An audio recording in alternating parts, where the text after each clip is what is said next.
लड़की swim suit पहनकर धूप सेंक रही थी, लेकिन उसे क्या पता था कि कुछ ताकतवर आदमी उसे घूर रहे हैं। ये लोग खास तौर पर समुद्र किनारे छुट्टियां मनाने आई अकेली लड़कियों का अपहरण करते थे। एक आदमी ने निशाना तय किया और तुरंत लड़की की तस्वीर मानव तस्करों को भेज दी। जैसे ही सामने वाले ने लड़की को पसंद किया, उन्होंने कार्रवाई शुरू कर दी। उनमें से एक आदमी ने जानबूझकर फुटबॉल उनके पास फेंकी। गेंद उठाने के बहाने वह बातचीत करने लगा। उसे लगा कि उसका स्मार्ट चेहरा लड़कियों को प्रभावित कर देगा, लेकिन दोनों लड़कियां दाढ़ी वाले आदमी में बिल्कुल दिलचस्पी नहीं रखती थी। फिर भी वह जिद करके उन्हें पास के बार में ड्रिंक के लिए बुलाने लगा। जब लड़कियों ने साफ मना कर दिया तो वह सॉरी कहकर चला गया। लेकिन जब लड़कियां कपड़े बदलकर होटल लौट रही थीं, तो वही आदमी उनका पीछा करने लगा। समुद्र किनारे वाले होटल के कमरे में पहुंचकर जैसे ही अन्ना ने दरवाजा बंद किया, अचानक तेजी से दस्तक हुई। बिना शक किए अन्ना ने दरवाजा खोल दिया और तुरंत एक रूमाल उसके मुंह पर रख दिया गया। उसकी दोस्त हेडफोन लगाकर म्यूजिक सुन रही थी। उसे कुछ पता ही नहीं चला। जब तक उसने अन्ना की छटपटाहट नहीं सुनी, तब तक बहुत देर हो चुकी थी। वह बाहर देखने आई, लेकिन उसके मुंह पर भी रूमाल रख दिया गया। दोनों बेहोश होकर गिर पड़ी। उन्हें कार की डिक्की में डालकर एक सुनसान रेगिस्तान की ओर ले जाया गया। जब उन्हें होश आया तो वे एक आलीशान विला में थी। उन्हें बेसमेंट में ले जाया गया, जहां कम से कम 10-15 उनकी उम्र की लड़कियां और कैद थीं। दरवाजे पर 24 घंटे गार्ड निगरानी कर रहे थे। अन्ना डर से कांप उठी। उसे समझ नहीं आ रहा था कि उन्हें क्यों बंद किया गया है और आगे क्या होगा। सबसे बड़ी बात,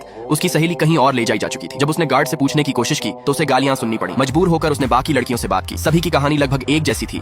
वे सब छुट्टियां मनाने समुद्र किनारे आई थी। एक दाढ़ी वाला आदमी उनसे मिला, किसी ने उसकी दी हुई ड्रिंक पी, किसी ने खाना खाया और फिर सब बेहोश हो गए। जब होश आया तो खुद को कैद पाया। भागने की योजना बनाते समय वही दाढ़ी वाला आदमी फिर वहां आया। अचानक उसने चुपके से एक कागज का गोला नीचे गिरा दिया। अन्ना ने मौका देखकर उसे उठा लिया। खोलने पर उसे जानी पहचानी गंध आई। वह पेशे से नर्स थी और तुरंत समझ गई यह बेहोशी की दवा है। योजना बनाकर उसने जानबूझकर अपनी अदाएं दिखाई और गार्ड के हाथ से बियर मांगी। पीने का नाटक करते हुए उसने चुपके से दवा बियर में मिला दी। फिर स्वाद खराब है कहकर बियर गार्ड को लौटा दी। कुछ ही पलों में एक गार्ड बेहोश होकर गिर पड़ा। दूसरा गार्ड उसे पुकारने लगा। तभी अन्ना ने इशारा किया और सभी लड़कियां अचानक आपस में लड़ने का नाटक करने लगी। गार्ड दरवाजा खोलकर उन्हें रोकने आया, तभी एक लड़की ने पीछे से उसका गला दबोच लिया। कुछ ही देर में दोनों गार्ड लड़कियों के हाथों मारे गए। फिर सभी लड़कियां मिलकर बाहर की ओर भाग पड़ी। कुछ लड़कियों को बदमाशों ने कैद कर रखा था। इस वक्त वे जान बचाने के लिए बाहर की ओर भाग रही थीं। अचानक मची अफरा तफरी से अपहरणकर्ता जाग गए।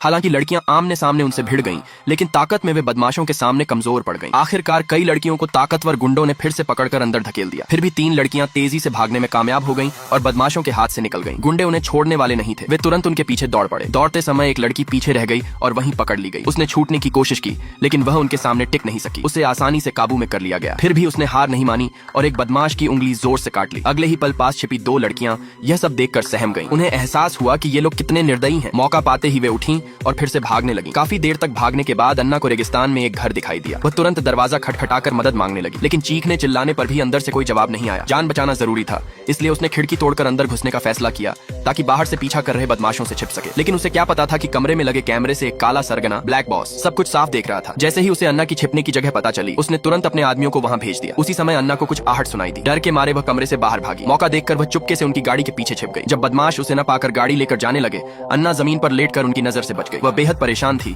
और अपनी सहेली के बारे में सोच रही थी। उसे क्या पता था कि उसकी सहेली पहले ही काले सरगना के कब्जे में थी। वह बिस्तर पर बंधी हुई थी और जल्द ही उसकी हवस का शिकार बनने वाली थी। यह लड़की की कैद का तीसरा दिन था। इस समय वह काले सरगना की हवस का शिकार बन रही थी। जिंदा रहने के लिए लड़की ने मजबूरी में उसका साथ देने का नाटक किया। जब सरगना ने उसे रेड वाइन दी तो उसने बिना हिचकिचाए एक ही घूंट में पी ली। जैसे ही उसने उसकी रस्सियां ढीली की, लड़की ने मौका पाकर वाइन हाथों पर थूक दी ताकि फिसलन से रस्सी निकाल सके। सरगना के संभलने से पहले ही वह उठी और जान बचाकर रेगिस्तान की ओर भाग गई। सरगना गुस्से से पागल हो गया और तुरंत अपने आदमियों को उसके पीछे भेज दिया। लड़की पूरी ताकत से भागती रही, लेकिन तभी एक नुकीली टहनी उसके पेट में धंस गई। पीछा कर रहे गुंडों को लगा कि वह अब मर जाएगी। उन्होंने खबर सरगना को दी और उसे मरा समझकर लौट गए, लेकिन लड़की जिंदा थी। उसने दर्द सहते हुए टहनी बाहर निकाली, पास पड़ी एक पत्थर उठाई और जाते हुए गुंडे पर पीछे से वार कर दिया। उधर अन्ना को भी एक गुंडे ने रास्ते में रोक लिया। वह उससे लड़ नहीं पा रही थी। तभी उसके साथ भागी दूसरी लड़की आवाज सुनकर लौट आई। दोनों ने मिलकर गुंडे को खत्म कर दिया। इसी बीच काला सरगना कैमरे में देख चुका था कि दाढ़ी वाला आदमी ही लड़कियों की मदद कर रहा था। उन्होंने उसे पकड़कर रेगिस्तान में ले जाकर गोली मार दी, लेकिन गोली सीधी नहीं लगी और वह किसी तरह बच गया। जख्मी हालत में वह घिसटता हुआ एक पिकअप ट्रक तक पहुंचा। कहानी के अंत में वही दाढ़ी वाला आदमी दोनों बची हुई लड़कियों को बचाने में कामयाब हुआ। वे सब मिलकर मानव तस्करों के अड्डे पर पहुंचे। भयंकर लड़ाई के बाद काला सरगना भी पकड़ा गया और वहां कैद दर्जनों लड़कियों को आजाद कर दिया गया। इस तरह यह संकट खत्म हुआ। यही फिल्म समाप्त होती है।